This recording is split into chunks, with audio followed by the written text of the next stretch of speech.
안녕하세요. 저는 시어머니를 모시고 사는 30대 여성입니다. 시어머니를 모시고 산다고 하니 어머니와 며느리의 고부 갈등으로 인해 사연을 보냈을 것으로 생각하실 수도 있겠지만 저와 시어머니는 길거리를 같이 다니면 다들 저를 어머니의 며느리가 아니라 딸로 생각할 정도로 사이가 좋습니다.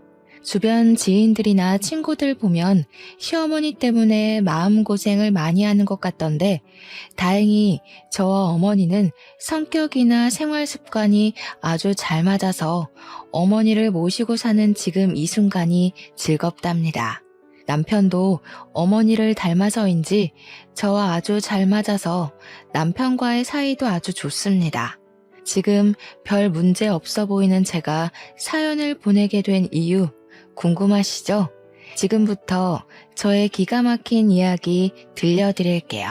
일단 저와 남편은 같은 회사를 오래 다니다가 결혼했어요. 회사에서 인성도 좋고 나쁜 소문도 없고 일도 잘하는 모습을 보고 반했답니다. 결혼 허락을 받기 위해 첫 인사를 드리러 가던 날 시어머니는 너무 반갑게 맞아주시며 딸이 생긴 것 같아서 좋다고 했지만 시아버지는 표정이 뚱하셨어요. 남편 역시 시아버지를 그다지 좋아하는 것 같지 않고 부자지간에 말도 거의 없었는데 그냥 남자끼리라서 그런가 보다 했습니다. 시아버지는 저를 엄청나게 반기시지는 않았지만 그렇다고 결혼을 반대하시지도 않아서 원래 되게 과묵하신가 보다 생각하고 말았어요. 그날 집에서 나오면서 남편에게 시아버지에 관해서 물어봤는데 하는 말이 시아버지가 집에서 독불 장군이라는 것입니다. 시어머니는 너무 심성이 착하셔서 결혼 초부터 시아버지가 뭐라고 하면 말 한마디도 못하셨다고 해요. 심지어 남편 어릴 때는 시아버지가 시어머니를 때리기도 했다고 합니다. 사소한 일로 엄청나게 크게 화를 내시는 것은 기본이었고 길거리에서도 시어머니가 답답하다고 느껴지면 주변 사람들 보지 않고 거침없이 소리를 지르며 무안을 주신다고 해요. 남편의 말로는 시아버지가 시어머니를 그야말로 개무시를 해왔다고 합니다. 그뿐만 아니라 시어머니는 시집살이도 아주 호되게 당하셨어요. 시할머니를 모시고 살면서 새벽부터 아침상을 차려내야 했고 조금이라도 늦어지면 엄청난 욕설을 퍼부으셨대요. 매일 집안일에 농사일까지 하느라 허리 한번 펼 겨를이 없으셨고 그래서 지금은 허리 디스크로 엄청나게 고생하고 계세요. 그렇게 시집살이를 당해도 시아버지는 시어머니를 단 한 번도 제대로 챙겨준 적이 없었고 오히려 시할머니 편에 서서 같이 구박했습니다. 같은 여자로서 시어머니가 살아온 모습을 생각하니 너무 안타까운 생각이 들었고 집에서 딸이 생긴 것 같다고 하신 말씀이 가슴에 박혀 잊히지 않았어요. 저는 그날 빨리 남편과 결혼해서 시어머니의 진짜 딸이 되고 싶다는 생각이 들었습니다. 상견례를 하는 날 시아버지는 여전히 표정이 뚱했지만 저를 대놓고 반대하시는 것도 아니었어요. 이전에 남편에게 시아버지의 과거에 관한 이야기를 들어서인지 첫인사 때는 시아버지가 그저 과묵하다고만 생각했는데 이번에는 시아버지의 인상이 왠지 안 좋아 보였습니다. 상견례를 하는 동안 시아버지는 금전적인 도움을 기대하지 말라는 말씀 딱 한마디만 하셨어요. 서로 주거나 받지 말고 결혼식만 올리고 알아서 살라고 하셨습니다. 어차피 저도 남편도 부모님의 도움 없이 우리끼리 결혼하려고 했고 지금 제 이름으로 된 오피스텔이 있어서 거기서 신혼살림을 차리려고 했기에 아버지의 말씀에 불만은 없었어요. 다만 친구들 대부분은 시아버지의 사랑을 듬뿍 받으며 결혼 생활을 하던데 저는 그러지 못한다는 점이 조금 아쉽기는 했습니다. 결혼 후 한 달 정도가 지났을 무렵 명절이 다가왔어요. 대한민국 며느리에게 첫 명절은 잊지 못하고 가장 긴장되는 순간일 것이에요. 저 역시 마찬가지였습니다. 시댁과 우리 집이 그다지 멀지 않아 명절 연휴 첫째 날 아침에 시댁에 가기로 했어요. 일부러 새벽부터 일어나 시댁에 아침 일찍 도착하니 이미 시어머니는 일어나셔서 밥을 차리고 계셨습니다.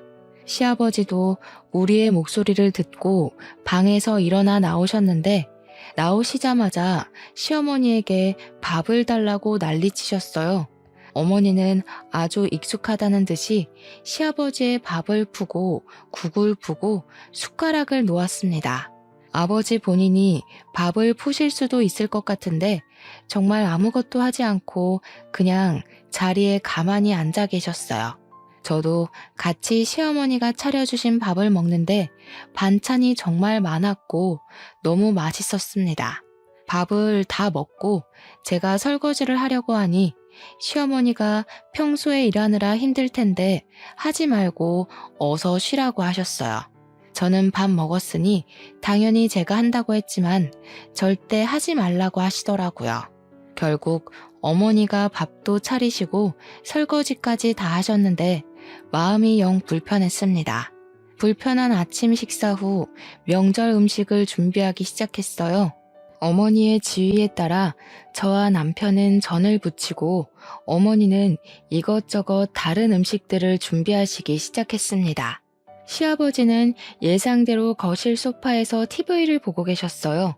그냥 보기만 하면 좋은데 중간중간에 시어머니께 물 가져다 달라, 과일 달라고 시키시고 시어머니는 시아버지의 말에 아무 말 없이 가져오라는 것들을 가져오고 계셨습니다.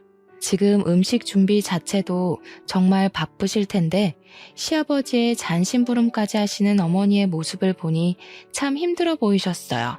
저도 도와드리려고 했지만 어머니가 괜히 나서지 말고 전 부치고 있으라고 하셔서 조용히 앉아 전만 부치고 있었네요.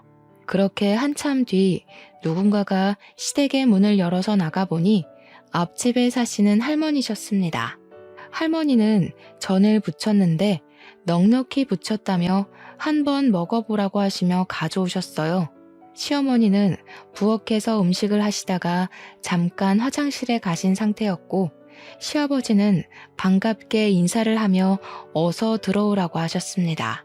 시아버지가 앞집 할머니를 보시며 아주 환하게 웃으시는데 결혼하고 처음 보는 모습에 신기하기도 하고 저런 모습으로 어머니를 대하면 참 좋겠다는 생각을 하고 있었어요. 야, 뭘 그리 멀뚱히 서 있어?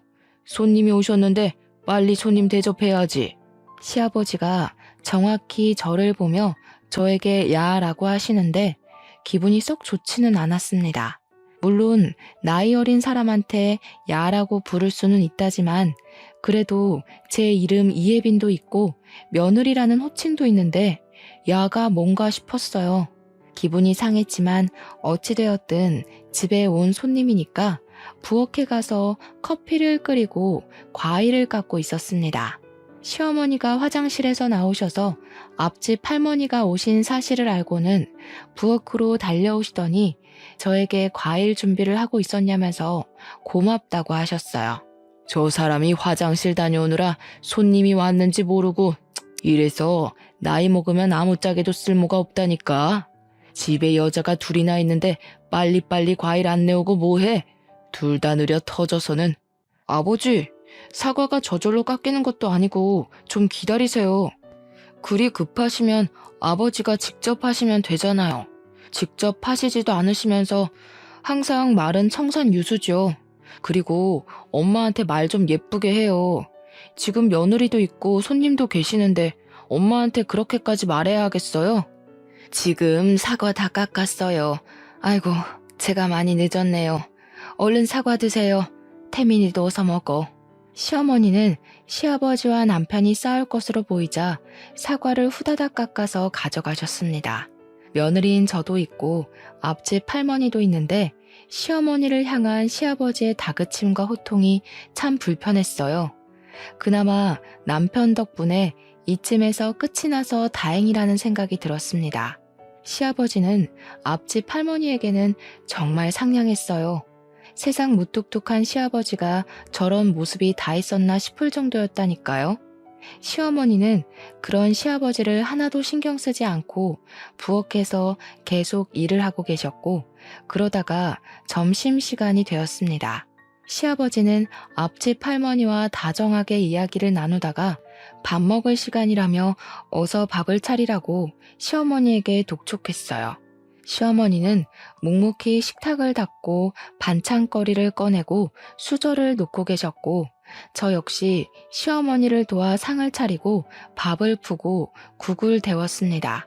상이 다 차려지자 시아버지와 앞집 할머니는 나란히 자리를 잡고 앉았고, 남편 역시 자리를 잡고 앉았는데 표정이 굳어 있었어요. 지금 상황을 보면 꼭 시아버지와 앞집 할머니가 부부 같았고, 시어머니는 죄송하지만 이 집에서 일하는 가정부 같았습니다. 앞집 할머니는 시아버지 옆에 딱 붙어 앉아서 어머니의 국이 짜고 반찬은 싱겁다고 하셨어요. 요새 저 사람이 늙더니 간을 영 못 맞춰. 그래도 젊을 때는 음식 솜씨 좋아서 데리고 있었는데 이제는 늙어서 음식도 못하고 이제 내다 버려야 할까봐. 아예 이참에 저 사람 버리고 나는 우리 앞집 할망구랑 새 살림 차릴까? 아버지, 제정신이세요? 무슨 말을 그딴 식으로 짓거려요? 그게 엄마 앞에서 할 소리예요? 야, 내가 농담도 못하냐? 어휴, 진짜 내 자식이지만 어쩜 저리 앞뒤가 꽉 막혔는지. 태민아, 그만해라. 아무리 그래도 밥상 앞에서 그렇게 어른에게 큰 소리 내는 것은 잘못된 거야. 엄마가 간을 못 맞춰서 그런 건데 뭘 그러니. 시어머니는 이 상황이 잘못된 것을 전혀 느끼지 못하시는 것처럼 보였습니다. 아니, 그냥 시아버지에 대한 일말의 기대도 없어 보였고 체념한 것 같았어요. 시어머니의 그런 모습을 보니 참 안타까웠지만 제가 대신해 드릴 수 있는 것이 없어서 참 서글펐습니다. 앞집 할머니는 밥을 먹고 그냥 가버리고 시아버지는 코앞에 할머니 집까지 굳이 데려다주고 다시 들어오셨어요. 시어머니가 상을 정리하시길래 제가 설거지를 하려 했지만 이번에도 역시 못하게 하셨습니다. 시어머니는 저에게 시댁에서는 절대 설거지하지 말라고 하시고 남편을 시키셨어요. 그 이후에도 시아버지는 어머니한테 명령조로 이야기했고 남편은 그런 시아버지의 모습을 아주 싫어하는 듯 보였습니다. 저 역시 시아버지의 행동과 태도가 영 이해가 되지 않고 너무 불편했어요. 그리고 다음 날, 명절날이 되었습니다. 우리가 일어난 지 얼마 되지 않아 친척들이 오시고 다 같이 차례상을 차리는데 여전히 시아버지는 시어머니를 무시하고 시어머니가 조금이라도 행동이 느리면 크게 뭐라고 하셨어요. 시어머니는 시아버지가 아무리 소리를 지르고 호통을 쳐도 항상 그래왔다는 듯이 아무 말도 하지 않고 시아버지의 말을 따랐습니다. 친척들 역시 마찬가지였어요. 친척 중에 누군가는 시아버지에게 너무 그러지 마시라고 할 법도 한데 아무도 그런 이야기를 하지 않았습니다.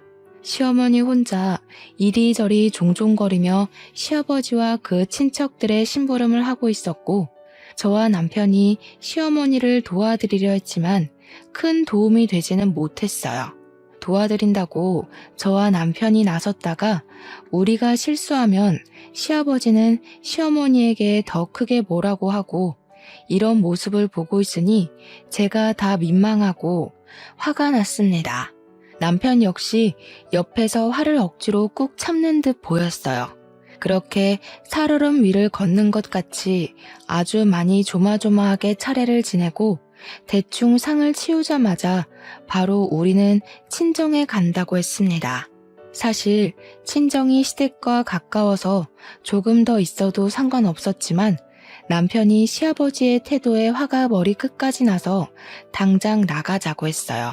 친척들도 다 계시는데 어디서 며느리 따위가 첫 명절에 친정에 간다고 해? 너 시어미는 지금껏 명절 때 친정에 한 번도 못 갔다. 여자는 결혼하면 출가 외인이라는 말도 모르니? 개념 없는 년 같으니라고. 저희 부모님은 제가 안 가면 명절에 혼자 계셔서 가봐야 할 것 같아요. 그리고 아버지, 아무리 며느리라도 개념 없는 년 같은 말씀은 삼가세요. 어디서 어른한테 말댔구야? 어른이 있으라고 하면 그냥 있는 것이다. 도대체 네 시어미는 며느리 교육을 어떻게 하는 거야? 며느리가 친정에 간다는데 시어미라는 사람이 가면 안 된다고 교육해야지. 뭘 그리 멀뚱히 서서 구경만 하고 있어? 내가 진짜 어제부터 꾹 참고 있었는데 아버지 그만 좀 하세요. 아버지 옆에서 생기를 잃고 말라가는 어머니가 안쓰러워 보이지도 않으세요? 아니, 나이 먹고 이게 도대체 무슨 추태예요? 왜 이렇게 자꾸 엄마를 사람들 앞에서 무시하시냐고요. 제발 이제는 엄마 좀 생각하세요. 그리고 이딴 식으로 하실 거면 안 사람한테 시아비 노릇하려고 하지 마세요. 내가 뭘 어쨌다고 그러냐? 남자는 하늘, 여자는 땅. 그런 말도 몰라? 너도 마찬가지야, 이 모저리 같은 놈아. 여자한테 휘둘려서 명절날 장인 장모한테 휙 가버리는 게 말이나 되는 소리냐? 지금 여기 친척들 다 계신 거 안 보여? 아버지 시대는 그렇게 살아왔을지 몰라도 우리 세대는 그렇지 않아요. 지금은 그러면 이혼당해요. 알겠어요? 아버지도 이제 정신 좀 차리고 사세요. 그리고 엄마, 우리 이렇게 먼저 가서 죄송합니다. 명절 끝나고 다시 올게요. 아니다. 사돈이 기다리시는데 당연히 가봐야지. 혜빈이 첫 명절인데 너무 고생했다. 어서 가보렴. 집구석 아주 잘 돌아간다. 하늘에서 조상님들이 보시면 얼마나 한탄하실고. 어휴, 멍청한 저 여편네가 자기를 닮을 멍청한 며느리를 들였구먼. 쯧쯧. 너 친정 가지 마. 가면 진짜 손모가지 부숴버린다. 시아버지는 제가 친정에 가지 못하도록 붙잡았지만 남편이 제 손을 붙잡고 시댁에서 나왔습니다. 저는 시댁에서 나오면서도 어머니가 걱정되었고 마음이 참 불편했어요. 남편은 제게 이런 모습 보여줘서 미안하다고 했지만 저는 남편도 너무 안쓰러워 보였습니다. 제가 본 시아버지의 모습은 그야말로 천상천하 유아독존의 아나무인이었어요. 그런 아버지에게 사랑하는 엄마가 당하는 모습을 보며 자라는 남편은 얼마나 힘들었을지 상상이 가지 않았습니다. 이런 말을 남편에게 하니 남편은 자신의 마음을 알아줘서 너무 고맙다고 했어요. 저는 남편에게 어머니의 진짜 딸이 되고 싶다고 했고 남편은 제 말에 눈물까지 글썽이더라고요. 항상 저에게는 최고의 남자였는데 그날만큼은 남편이 참 작아 보였고 꼭 안아주고 싶었습니다. 이렇게 긴장되었던 시댁에서의 첫 명절이 마무리되었어요. 명절이 지나고 나서 저는 종종 시부모님께 안부 전화를 드렸습니다. 시어머니는 회사 생활하느라 바쁠 텐데 굳이 안부 전화하지 않아도 된다며 무소식이 희소식이니 그저 너희끼리 잘 살라고 하셨어요. 반면에 시아버지는 일주일에 한 번씩 전화하는데도 왜 한 번밖에 전화하지 않냐고 매일 전화하라고 하셨습니다. 그리고 전화 끊기 전에 꼭 하시는 이야기가 여자는 바깥일 하면 안 된다며 빨리 회사 관두고 집에서 살림이나 하라고 하셨어요. 여자가 밖에 나돌면 집안이 망한다고 하면서요. 명절 때 시아버지의 성격이 보통이 아님을 봐서 그냥 그러려니 하고 남편은 시어머니와는 종종 연락하는 것 같았지만 시아버지와는 아예 연락하지 않고 지냈어요. 그렇게 2달 정도가 흘렀습니다. 저는 회사 업무 특성상 일주일에 2번 정도는 거래처 미팅을 해요. 그날도 역시 거래처와 미팅을 하고 회사로 복귀하는데 시아버지가 누군가와 함께 식당에서 밥을 먹고 계시더라고요.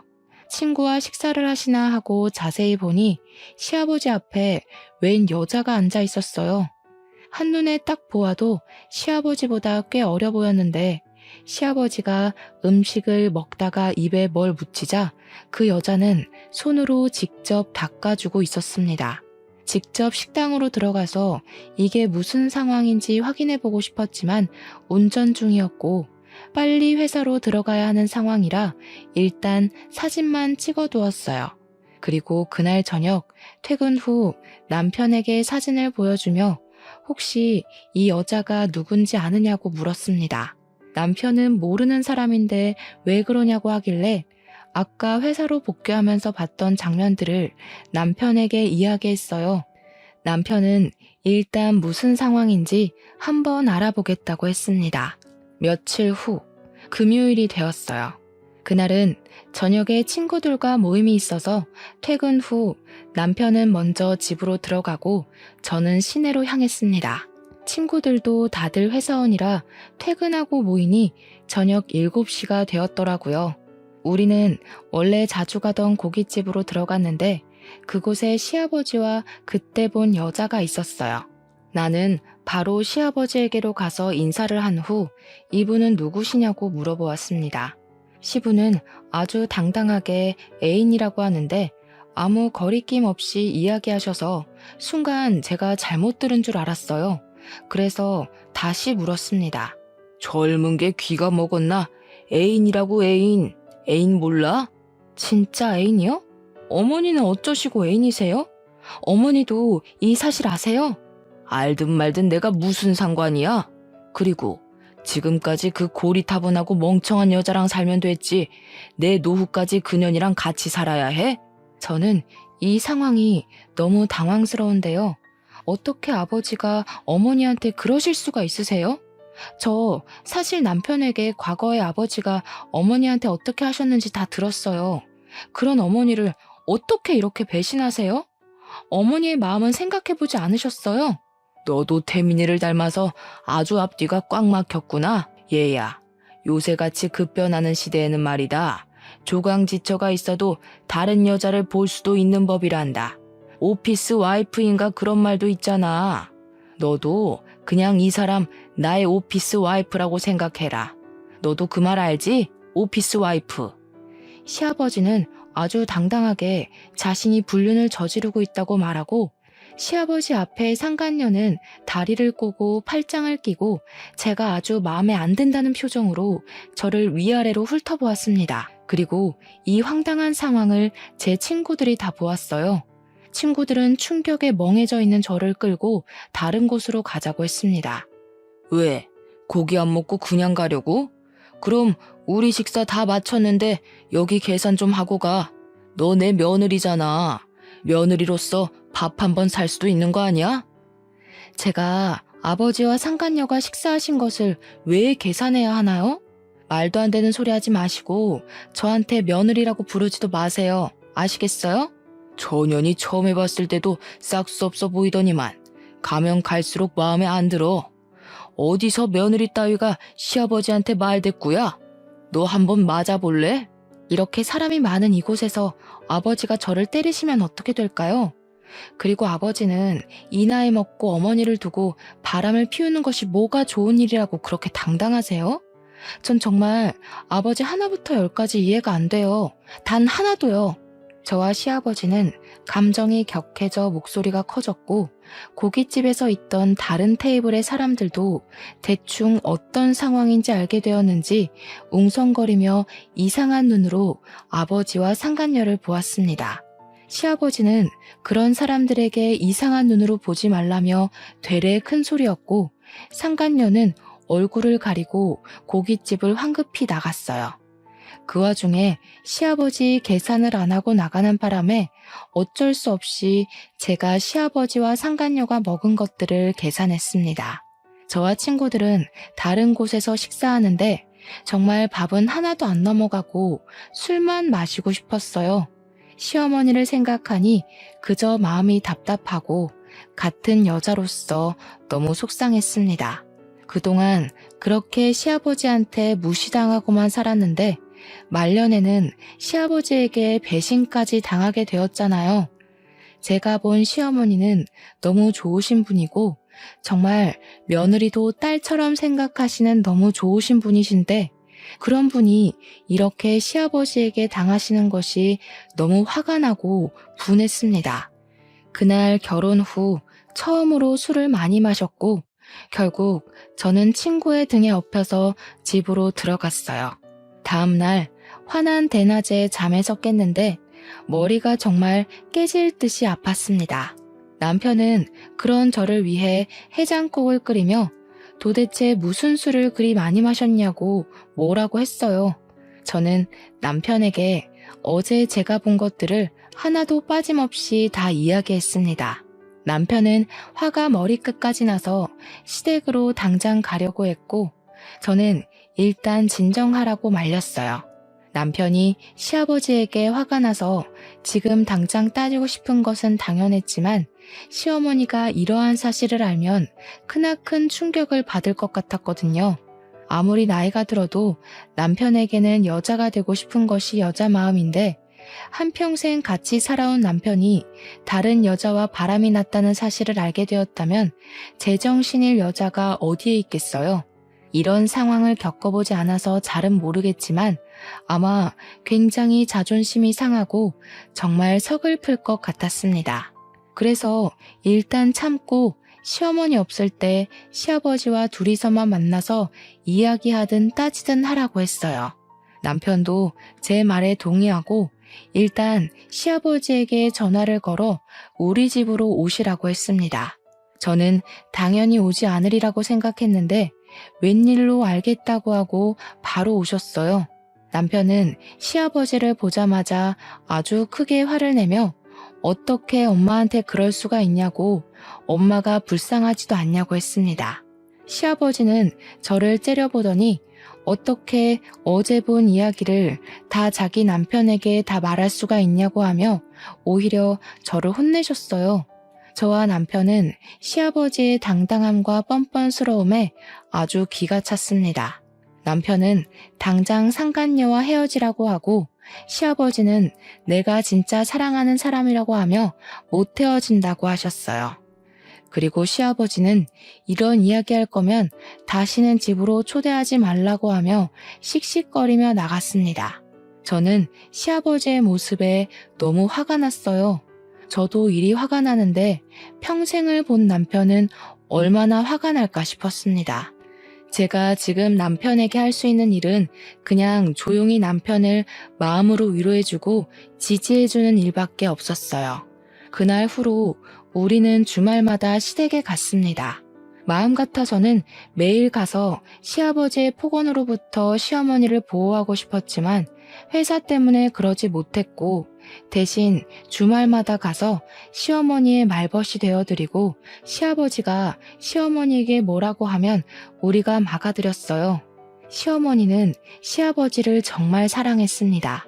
시아버지가 나갈 때마다 운전 조심하라고 신신당부를 하셨지만 시아버지는 그런 시어머니의 말을 엄청 귀찮게만 생각했어요. 그렇게 시어머니가 준비해준 옷을 입고 시어머니가 차려준 아침밥을 먹고 시아버지는 주말마다 한껏 꾸미고 나갔습니다. 아마 상간녀를 만나러 가는 것 같았어요. 솔직히 제 마음 같아서는 그 뒤를 쫓아가 당장 상간녀 머리털을 다 뽑아버리고 이 모든 사실을 시어머니께 말씀드리고 싶었습니다. 그래서 시아버지와 시어머니를 이혼시키고 어머니를 모시고 살고 싶었어요.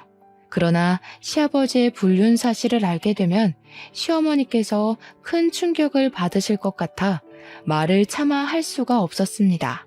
그러던 어느 날 남편과 제가 함께 거래처 갔다가 복귀하는데 상간녀와 그녀의 아들로 보이는 사람이 길을 걷는 것을 보았어요. 그 아들은 근처 중학교 교복을 입고 있었는데 회사에서 친하게 지내는 동료의 아들과 같은 중학교였습니다. 저는 남편에게 저 사람이 그때 시아버지와 같이 있던 여자라고 이야기했어요. 남편은 일단 그 둘의 사진을 찍었고 차를 근처 주차장에 세운 뒤 그들의 뒤를 밟았습니다. 상간녀는 회사 근처의 오래된 빌라에서 살고 있었어요. 두 모자가 집으로 들어가려고 할 때 우리는 그들을 불러 세웠는데 상간녀 아들의 교복에는 이진호라는 명찰이 있었습니다. 상간녀는 처음에는 무슨 일이냐고 하다가 제 얼굴을 보고 소스라치게 놀라며 자기 아들에게 얼른 집으로 들어가라고 했어요. 남편은 상간녀의 아들이 들어가자마자 우리 아버지랑 도대체 무슨 생각으로 만나고 있냐고 했습니다. 상간녀는 저번에 고깃집에서 만날 때는 다리 꼬고 팔짱 끼고 아주 거만한 자세로 있더니 이번에는 자기 아들이 있어서 그런지 쩔쩔매는 모습이었어요. 상간녀는 자신의 남편이 사고로 몇 년 전에 죽고 너무 외롭고 힘들어서 만났다고 하며 얼른 헤어지겠다고 했습니다. 남편은 그런 상간녀에게 당장 헤어지지 않으면 가만두지 않겠다고 울음장을 놓았고 상간녀는 알겠다고 했네요. 그리고 회사로 복귀한 후 회사 동료에게 사진을 보여주며 아들에게 이진호라는 친구를 아느냐고 물어봐 달라고 했어요. 회사 동료의 아들과 상간녀의 아들이 베스트 프렌드였고 그래서 상간녀 아들 이진호의 연락처까지 알 수 있었습니다. 나중에 혹시 모를 상황에 대비하여 진호군의 전화번호도 저장해놨어요. 그 뒤로도 우리는 주말마다 시댁에 갔는데 시아버지는 거의 집에 있었습니다. 저와 남편은 시아버지와 상간녀가 당연히 헤어졌을 것으로 생각했어요. 그렇게 몇 달이 흘러 아버지의 생신날이 다가왔습니다. 그때가 아버지 칠순이라 좋은 한정식 집을 예약해서 가족끼리 생신 파티를 계획했어요. 솔직히 남편과 저는 그냥 조용히 집에서 미역국이나 끓여 먹고 싶었지만 시어머니가 그래도 아버지 칠순인데 아무것도 안 하면 동네 사람들이 손가락질한다고 해서 어쩔 수 없이 했습니다. 한정식 집에 부모님과 우리 부부 이렇게 4명으로 예약을 하려고 하니 시아버지가 본인이 직접 예약을 한다고 하며 저에게 절대 식당 예약 전화를 하지 말라고 했어요. 저는 시아버지가 특별히 드시고 싶은 음식이 있나 보다 생각해서 알겠다고 했습니다. 생신 당일, 저와 남편이 먼저 식당에 도착해서 아버지 이름으로 예약했다고 하니 식당 직원분이 5분으로 예약한 것 맞으시냐고 물었어요. 제가 우리는 성인 4명인데 왜 5명이냐고 잘못하신 것 아니냐고 했더니 분명히 5분으로 적혀 있다고 하며 확인해 보겠다고 했습니다. 그러면서 직원분이 일단 예약된 룸으로 들어가라고 안내해 주셔서 저와 남편이 먼저 예약된 룸으로 들어가고 잠시 뒤에 시부모님이 오셨어요.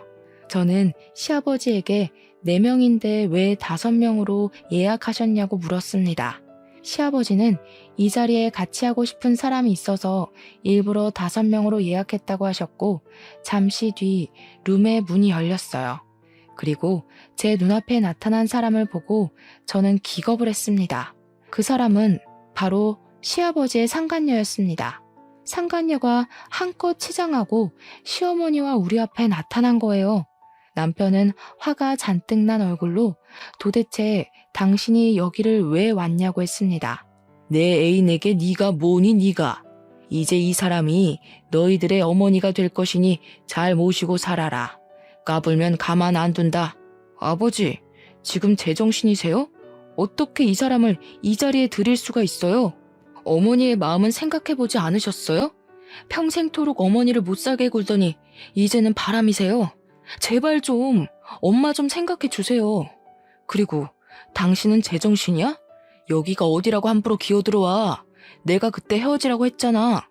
헤어지려고 했는데 우리 오빠가 나 없으면 못 살고 죽는다고 붙잡는데 어째? 답답한 여편네랑 살기 힘들다나 뭐라나. 그래서 어쩔 수 없이 다시 만났어. 저 여자가 과연 아버지를 정말 사랑해서 만나는 것 같아요? 저 여자 아버지의 돈 바라고 사귀는 거예요. 솔직히 나이도 어린 사람이 늙어 빠진 아버지 같은 분을 왜 만나요? 안 그래요? 그래도 상관없어. 늙어 빠진 네 엄마보다는 이 사람이 나에게 더 힘이 되니 그것만으로도 나는 아주 좋아. 내가 진짜 사랑하는 사람은 이 사람이고 내 땅이며 내 집, 대대로 물려내려온 내 유산까지 다 이 사람에게 줄 거야. 나는 이 사람 없으면 못 살아. 상간녀에게 자신의 유산과 땅을 다 물려줄 거라는 말에 남편은 시아버지에게 소리를 지르고 있고 시어머니는 자리에 앉아 그저 눈물만 흘리며 내가 못나서 그러니 진정하라고만 하셨습니다. 저는 시어머니의 그런 모습을 보니 너무 답답해서 화가 났어요. 지금까지 두 분의 모습을 보았을 때 시어머니는 시아버지에게 평생을 가스라이팅 당한 것 같았습니다.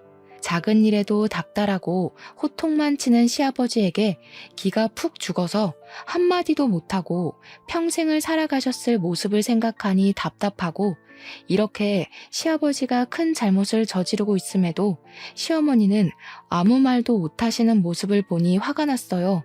지금까지 두 분의 모습을 보았을 때 시어머니는 시아버지에게 평생을 가스라이팅 당한 것 같았습니다. 작은 일에도 닥달하고 호통만 치는 시아버지에게 기가 푹 죽어서 한마디도 못하고 평생을 살아가셨을 모습을 생각하니 답답하고 이렇게 시아버지가 큰 잘못을 저지르고 있음에도 시어머니는 아무 말도 못하시는 모습을 보니 화가 났어요. 시어머니는 시아버지에게 평생토록 헌신했는데 시아버지는 그런 시어머니를 헌신짝처럼 대하고 있었습니다. 시어머니의 눈물을 보면서 시아버지와 상간녀를 가만두면 안 되겠다고 생각했어요.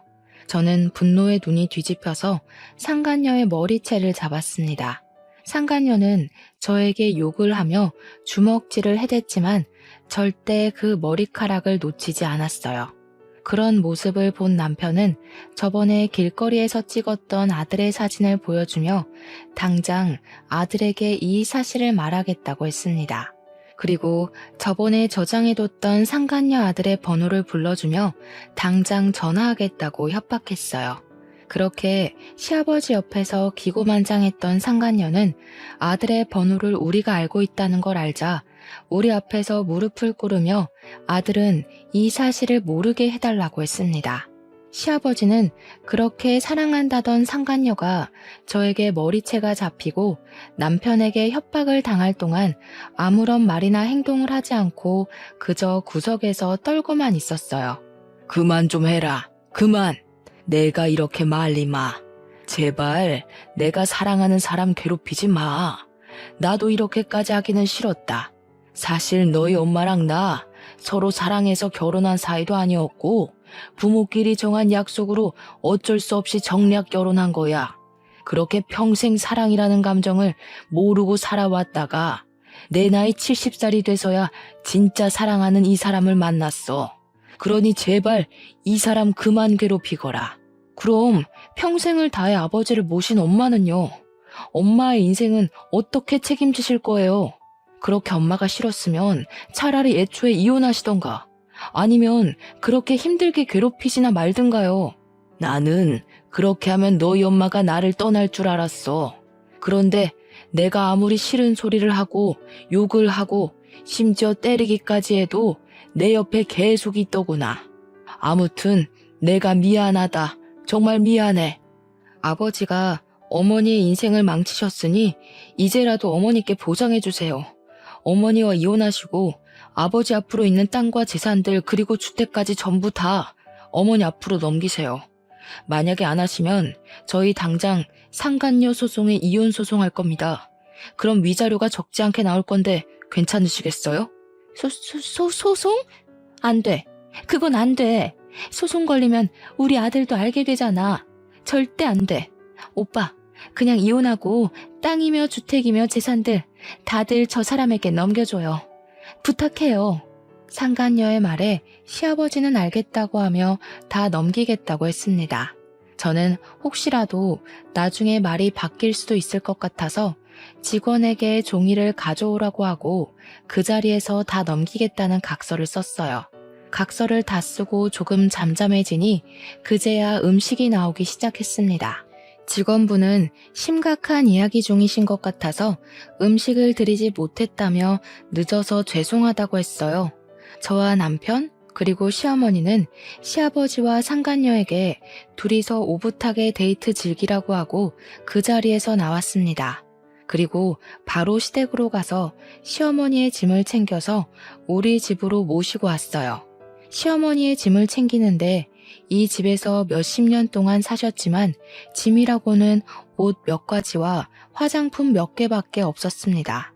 정말 그동안 아버지만을 위해서 사신 시어머니의 모습을 보니 너무 안타깝고 남은 생에는 제가 딸처럼 알뜰살뜰히 모셔야겠다고 다짐했어요.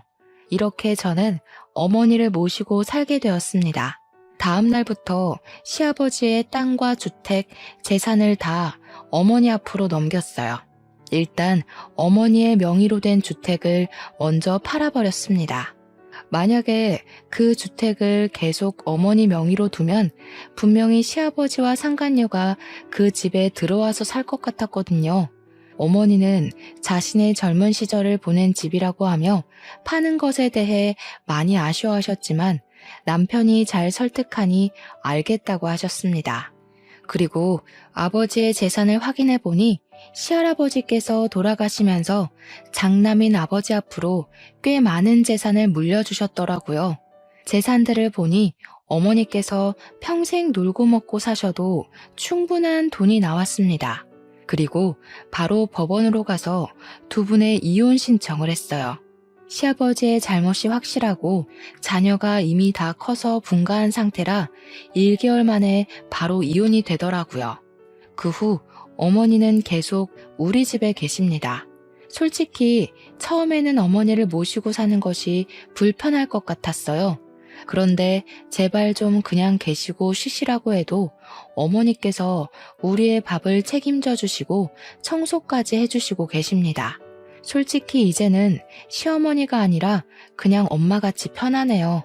어머니 본인은 한평생 일만 하고 사셔서 일을 안 하면 우울증 걸린다고 하시며 이것저것 챙겨주시는데 그저 감사할 따름입니다. 우리는 그런 어머니를 모시고 주말에는 같이 영화도 보러 가고 동물원도 가고 바다도 함께 다니고 있어요. 어머니는 그런 곳에 결혼 후 한 번도 가보신 적이 없다며 소녀처럼 좋아하십니다.